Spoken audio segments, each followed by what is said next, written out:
make any moon and take on Mary. Oh, you know, not only a canoa or Cadanada.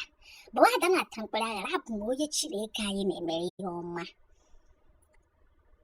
Mary Boo, I would a news in a shin mamma hackwe or our Macano the cash, Awụsa, a piete will buy. Or the cow say Piolibo. On the Mudiala or a quality. Oh, in fact, Mudiala or a gaggy.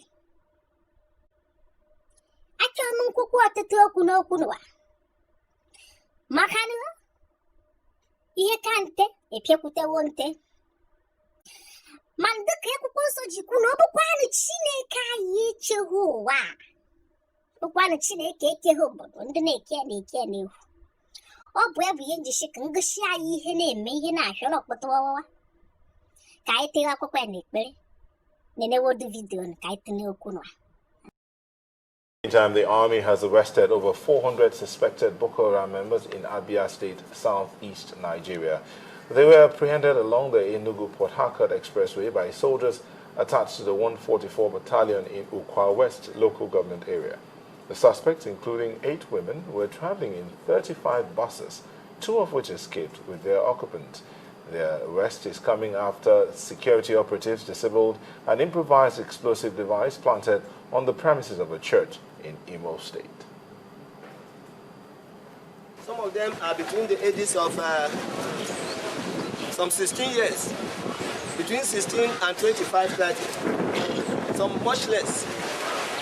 And among them they have 6 women, between the 8 women, between the ages of 16 and 24. Now look at these young men, 486 able-bodied young men, moving in a convoy of 35 vehicles to a destination that is unknown to them, to a destination that is unknown to them, to a job they have not applied for, and moving by 3 a.m. in the night. Could this be a build-up? From what we have also learned, this type of movement took place about a month ago. The security agencies there have been informed, and I'm sure they are making frantic effort to see whether they can locate those people. So Nigerians, gentlemen of the press, this is what we have in our hands.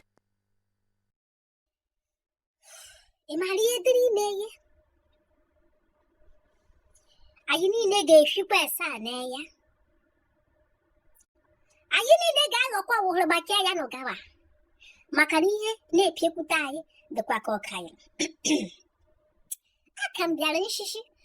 Gabu Macananda Meridia. Idia Kabir, Idia Kusu, Idia and Hannah Game Minute celebration. No, baby, but how can we have over 400 and something militant young people amongst women driving in cars like this to Igbo? No,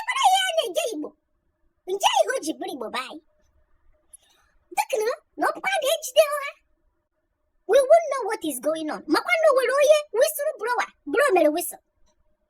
She in the Koyandan one a plan of Fulani Jiperosha. I shall open in the Fulani Jikwasha by and Niana plan bro. Na Hassan the Pabukon. Eh? Moji super honey Cambridge Shikwa go. If you don't be mad. Hachiwas and the mother. I keep here a basic in a bani mosha. Nimosha where the Fulanis have settled already. Do you think you are safe? You want to know what agenda? Plan. Amami henneku. Eben a plan against you. Eh? We jazz. We do prepare. They will be jazzy again.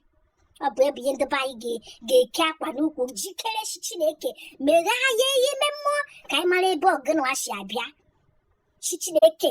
Yera in the moji, Yera can hogma. Haquan all I know the Megasia on these Okashi Hannah, me can't take Piete. Hannah celebrity, she was celebrity, Ashi Honan the Able. Give up on the hour. Oh, you madun, and the time did have 3 in the wee hours of the morning. n'ime nderi bụ ihe ha si ugwu Awụsa ana Igbo. Makwara mmadụ ndị aka na-eji ndị makwara mmadụ how many people remove already without us knowing. Were akwụkwọ nsọ kwuru nchọrọ ngwagwa anyị dara while men slept. Ọ bụ ka anyị niile na-arahụ bụ ihe kwesị jere n'ubi ndị akpọrọ oku teghacha ahịhịa dị ya, teghacha ugwu dị ya, teghacha ngwu dị ya, setukere anyị traps na ihe ndị a na-eme. Ha esetuowere anyị trap na mgbe o sikwere iji beri agbafu niile agba n'eghe ọhịa bụ ebe ị kwesịrị nje nzuzo. Ha etekewo ova erekewo all this land. Ibe m n'ụwa ọha ndị be anyị, this is no longer the time anyị ga-eji atawa anyị ere leta ihe ashịrị na ihe a na-ashị ya hụrụ ya ashịrị. This is the time we have to work together.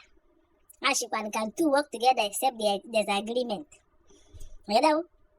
Afụwodo ihe nwa hope shikwa hope ashịhọ emeka ihe dị ọha shikwa emeka ihe dị ọka ashịhọ. Ihe anyị ga-emewa na bụ ịgbakọ eke ọnụ ndị Enugu, ndị Abịa, ndị Udi, n'ebe niile anyị nọkwa ibe nọ n'ukwe tee ike eke ọnụ. I need to be vigilant because ihe nwa bụ a warning to everybody nọ n'Igbo. Ihe nwa abụọkwa nke n'Igbo ịgbadawara awa n'Igbo Nkana n'Igbo Abịa n'ụwa o mewekwa anyị niile ishiwawakwa nteka onye na-evuzo anya na ishiwawa bụ ya imi esore ọnụ agụghị ọnụ mmiri ndị be anyị biko ka ike nkwụcha. Ọ bụ ebe ihe nchọrọ nkwukwu dara